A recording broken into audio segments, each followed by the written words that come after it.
सभी श्याम प्रेमियों को जय श्री श्याम। कैसे हैं आप सब। आशा करती हूँ कि आप अपने स्थान पर कुशल से होंगे। आज हम श्रीमद् भागवत के चौथे अध्याय का वर्णन करेंगे, जिसका नाम है ज्ञान कर्म संन्यास योग। कुरुक्षेत्र की भूमि पर शंख बज चुके हैं, युद्ध शुरू होने को है, लेकिन अर्जुन के मन में प्रश्नों की आंधी अभी थमी नहीं है।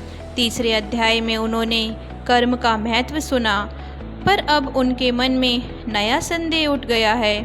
अर्जुन श्री कृष्ण से कहते हैं, हे केशव, आपने कहा कर्म करो, पर फिर कभी संन्यास और कभी ज्ञान की भी बात करते हो। आखिर मार्ग कौन सा श्रेष्ठ है?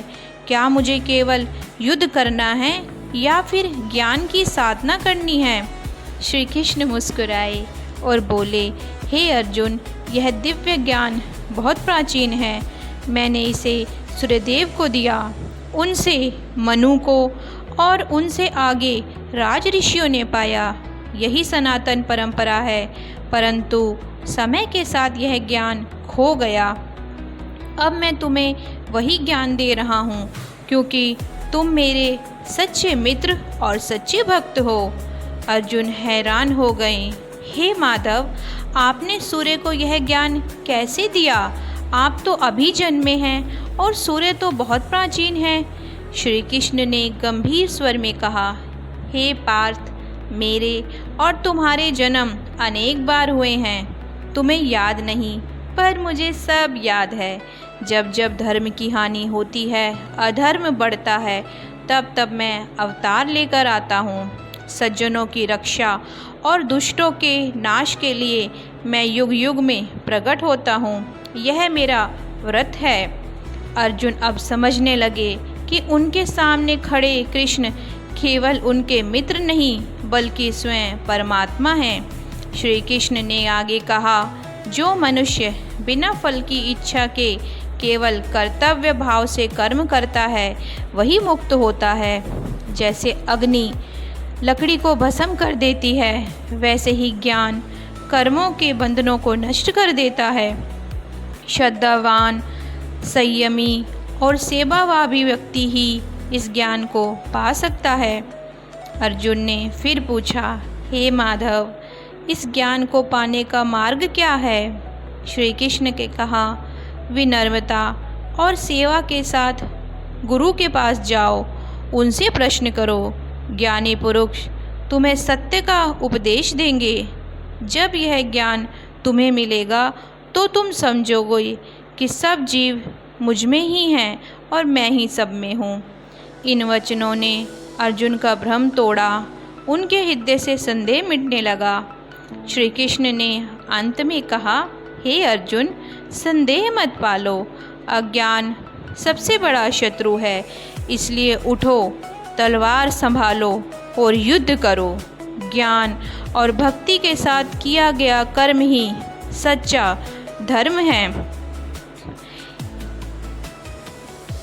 इस तरह चौथा अध्याय केवल उपदेश नहीं, बल्कि अर्जुन की जिज्ञासा और कृष्ण के उत्तरों का संवाद है, जिसमें अर्जुन की उलझन और श्री कृष्ण का समाधान दोनों मिलकर कथा को जीवित बनाते हैं। तो श्याम प्रेमियों, यह था श्रीमद् भागवत गीता के चौथे अध्याय का वर्णन, जो मैंने आपको सुनाया।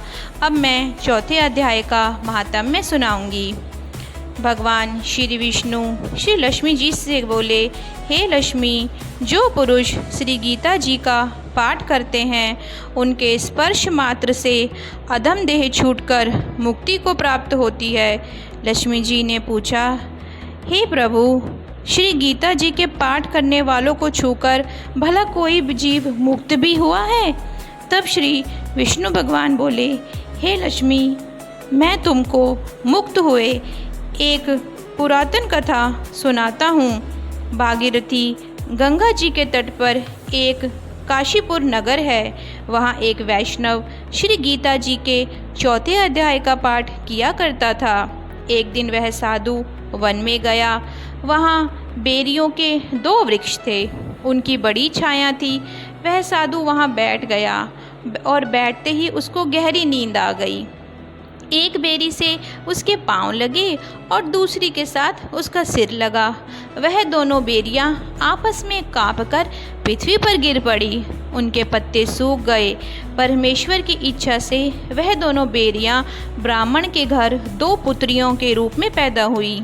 हे लक्ष्मी, बड़े उग्र पुण्यों के कारण से ही मनुष्य देह मिलती है। फिर ब्राह्मण के घर जन्म लेकर उन दोनों लड़कियों ने तपस्या करनी आरंभ की। जब वह दोनों बड़ी हुई तब उनके माता पिता अपनी पुत्रियों से बोले कि पुत्रियों, अब हम तुम्हारा विवाह करेंगे। तब उन दोनों ने माता पिता से कहा कि अभी हम विवाह नहीं करना चाहती, क्योंकि उन्हें उनकी पिछले जन्म की खबर थी। वह जाति में बहुत सुंदर थीं। उन्होंने कहा, एक हमारे मन में कामना है, परमेश्वर वह पूर्ण करें तब हम विवाह करेंगी। उनके मन में यही था कि वह साधु जिसके स्पर्श करने से उनकी अधम देह छूटकर यह देह मिली है, वह मिले तो बहुत अच्छा होगा। इतना विचार कर दोनों लड़कियों ने अपने माता पिता से तीर्थ यात्रा करने की आज्ञा मांगी। तब उनके माता पिता ने उन्हें तीर्थ यात्रा करने की आज्ञा दे दी। तब उन दोनों कन्याओं ने माता पिता के चरण वंदना करके गमन किया। तीर्थ यात्रा करती करती वे बनारस पहुंची। वहां जाकर देखा वह तपस्वी बैठा है, जिनकी कृपा से वे दोनों बेरी की देह से छूटी थी। तब दोनों कन्याओं ने उन तपस्वी के चरण स्पर्श किए। हे संत जी, धन्य हो आपने हमको कृतार्थ किया है। तब उस तपस्वी ने कहा, तुम दोनों कौन हो? मैं तुम्हें नहीं पहचानता। कन्याओं ने कहा, हम आपको पहचानती हैं। हम पिछले जन्म में बेरियों की योनि में थी। तुम एक दिन वन में आए, तुमको बहुत धूप लगी थी। तुम बेरियों की छाया तले आ बैठे। लंबासन होने से एक बेरी से आपके चरण लगे और दूसरी को सिर लगा। उसी समय हम बेरी की देह से छूटकर मुक्त हुई। तुम्हारी कृपा से हमारी गति हुई है।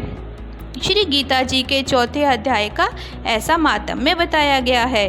तब श्री नारायण जी ने कहा, हे लक्ष्मी, यह था गीता जी के 4 अध्याय का मातम्य जो मैंने तुम्हें सुनाया। श्याम भक्तों, आज मैंने आपको गीता जी के 4 अध्याय का मातम्य और कथा का वर्णन किया। आशा करती हूँ कि आपको पसंद आया होगा। अगर आपको मेरी वीडियो अच्छी लगती है तो मेरी आईडी को सब्सक्राइब करें, शेयर करें और लाइक करना ना भूलें। श्याम बाबा हम सभी पर अपना प्यार भरा आशीर्वाद बनाए रखें। इसी विश्वास के साथ जय श्री श्याम। आपका दिन शुभ हो।